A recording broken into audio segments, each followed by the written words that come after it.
This is the Lone Crater YouTube. We hope this video helps. In this video, I will show how to adjust rear camber arms.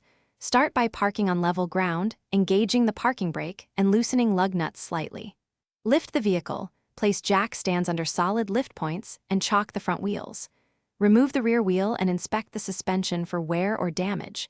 Gather a torque wrench, camber tool, and penetrating oil.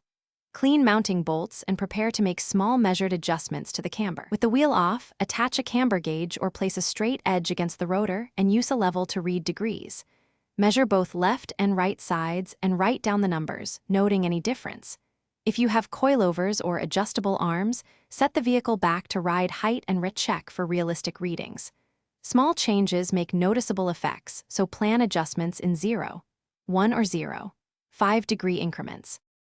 Loosen the arm bolts slightly so the camber arm can move, then adjust the sleeve or reposition the arm to add positive or negative camber as needed. Make small changes, tighten the bolts to the correct torque, and recheck the camber gauge every time. If values swing too far, back off and readjust in smaller steps. After both sides match desired specs, reinstall the wheel, lower the car, and perform a test drive to confirm handling. Thanks for watching. Consider subscribing if we helped you.